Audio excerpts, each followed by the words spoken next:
Hi friends of numbers and music. I'm planning a series of videos about number partitions and their connection with music, describing some theory, some programming and musical applications. I'll cut to the chase. The beginning is a bit wordy, so pardon me for that. Number partitions are a universal numerological idea with ancient origins that go back at least as far as Euclid of Alexandria. Partition theory is used as the basis of algorithmic techniques in modern computing, including, amongst other things, gray codes. In their article, Generating All Partitions, a comparison of two encodings, Kelleher and O'Sullivan describe two efficient algorithms for generating all partitions of a number, the ascending rule and the descending rule. They also describe ways of improving their efficiency, i.e. accelerating these algorithms.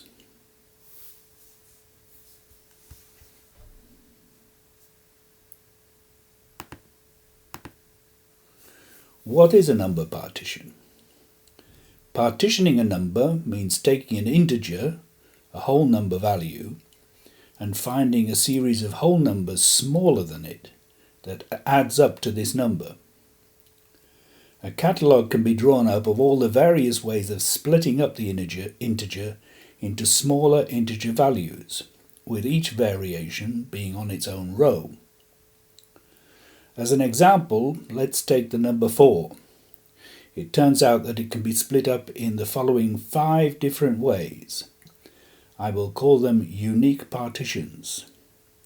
Here, the numbers are laid out in order of size, with the smallest first, according to the ascending rule.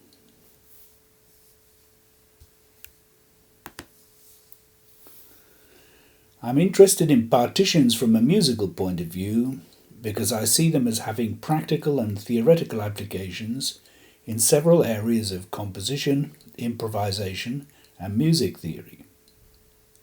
Scales, harmonies, rhythms, forms, and more. In my opinion, they have a lot of relatively unexplored potential. One of my aims is to eventually show some applications of partitions that I've used in my own activities with algorithmic musical techniques. One advantage they have for me personally is their conceptual and mathematical simplicity, though working with them can lead to programming challenges. A second advantage is that the partitions themselves are automatically indexed. A particular partition can be returned to via its index.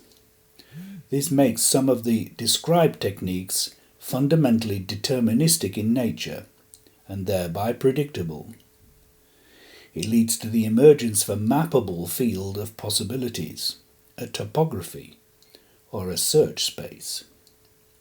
For me, this represents a change from working with omnipresent random techniques. Let's look at the programming right away. I'm in the Max programming language, which is used for programming music, sound, and video.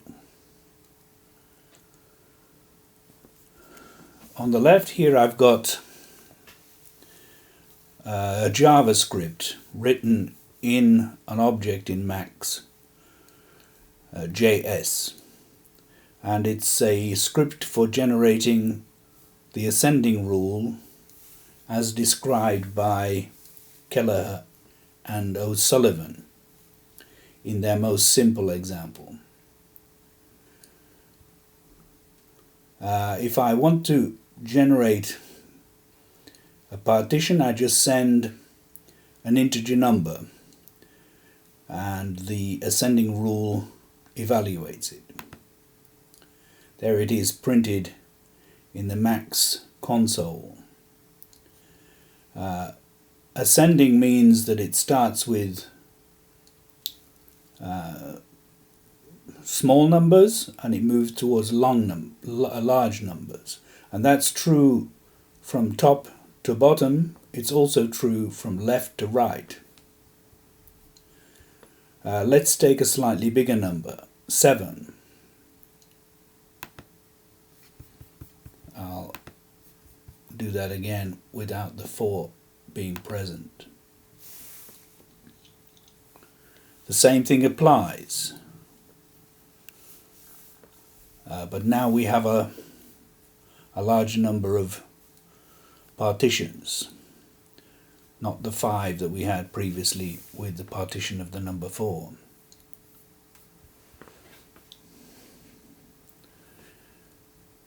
There's an alternative to doing it this way. You can do it using objects from the Bach library. The Bach library has an object, Bach.partition, and it works like this. If I once again clear the console, press 4, you can see that Bach produces the partitions in a different way from the ascending rule. It produces them in brackets, grouped in brackets, and it produces them in descending order. And that's true also of each partition that's generated. It starts with large numbers and goes towards small numbers. So it's actually following the descending rule. Let's look again with the same thing if we generate the partitions, all the unique partitions of the number 7. They're a bit difficult to read this way, so I'm going to do it this way in this lower part of the patch, where I generate the partition, I iterate the bracketed items of the partition, and then I take away the brackets using Bach flat, and then I print them to the console. And now you can see better that they're in descending order.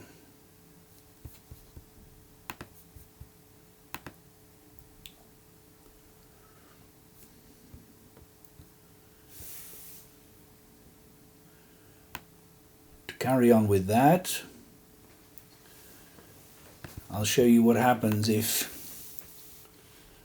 I count the number of partitions that are generated. For example, if I generate the partitions of the number 4, then I get 5 different partitions. This also sets the maximum number in this number box. If I ask for the partitions of the number 7, then I'll get 15 unique partitions. If I ask for the number 12,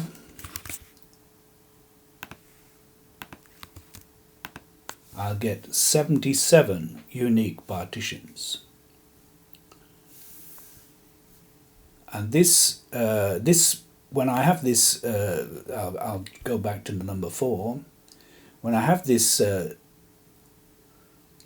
number for an index for each partition, and it's indexed in the case of Bach from 1 to 5 and not from 0 to 4, then I can use the Bach object, Bach lookup, to choose one of those concatenated partitions in brackets and print it out into this message box. So if I choose 2, that's the second partition in descending order. 3, 4, 5, and that's all of them. 1 is the number 4. If I choose 7, I can do the same. I've got 15 partitions.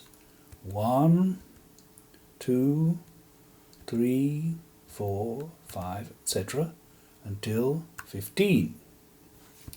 For 12, I've got 77 different partitions. They wouldn't be visible on the screen as a list, but I can go from 1, which is the number 12, through etc, etc, etc, to eventually the number 77. And those are the 77 unique partitions of the number 12.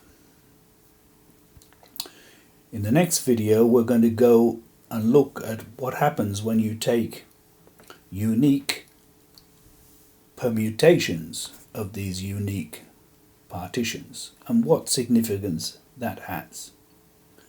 So bye for now.